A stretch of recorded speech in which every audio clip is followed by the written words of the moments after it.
today we are going to start with the derivatives market. तो मैं जो आपको बताने वाला हूँ टोटली फाइनेंशियल डेरिवेटिव से रिलेटेड है. जैसे स्टॉक मार्केट है वैसे ही पैरेलल एक और मार्केट है, that is derivatives market. Derivatives is a financial instrument whose value depend upon the underlying assets.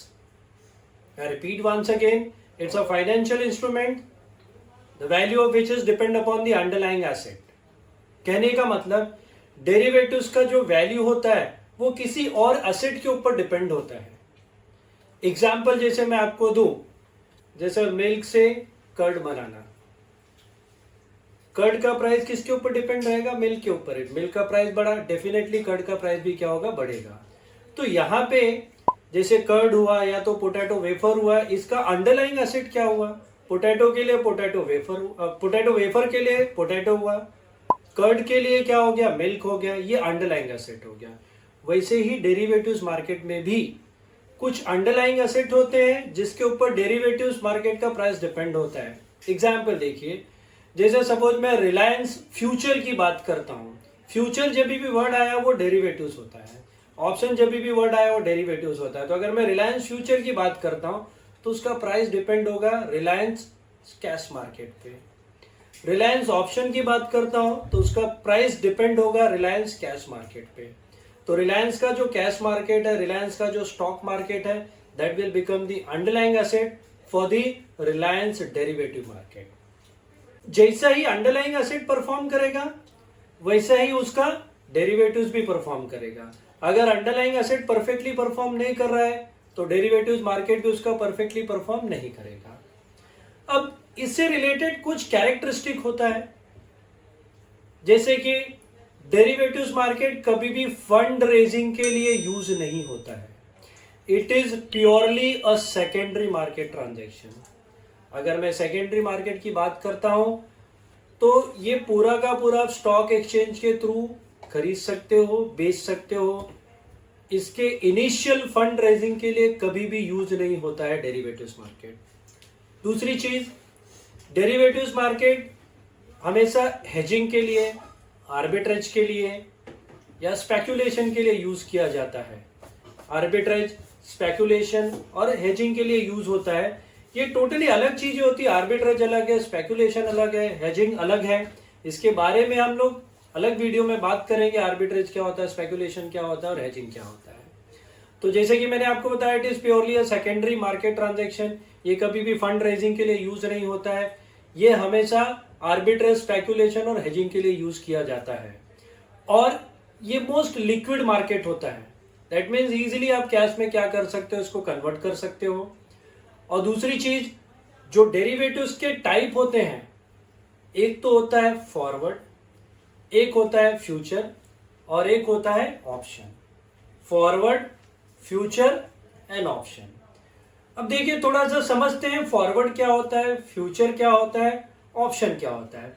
तो यहां पे देखिए, अगर मैं आपको बताता हूं फॉरवर्ड मार्केट के बारे में. फॉरवर्ड मार्केट, तो forward market totally OTC, over the counter dealing होता है. ओवर द काउंटर कहने का मतलब मैं आपको ये बेच सकता हूं और आप मुझे ये खरीद सकते हो डायरेक्टली. कहने का मतलब वहां पे कोई थर्ड पार्टी, कोई इंटरमीडियरी नहीं रहता है. ओवर द काउंटर जो बेचने वाला एक और खरीदने वाला एक दूसरे को जानते रहते हैं. अगर मैं आपको एग्जांपल दूं, जैसे अगर सपोज मैंने कोई गुड्स इंपोर्ट कराया यूएसए से और मैंने बोला मैं आपको 1 महीने के बाद पेमेंट करने वाला हूं. एग्जाम्पल देखिए, $1,00,000 का मैंने कोई गुड्स इंपोर्ट कराया और मैंने बोला I will make you payment after 1 month. But जब मैं घर पे जाके सोचता हूं तो मुझे ऐसा लगता है 1 महीने बाद अगर मैं पेमेंट करूंगा तो डॉलर का रेट तो शायद बढ़ जाएगा और ऐसा हो सकता है कि मुझे ज्यादा भी पेमेंट करना पड़े.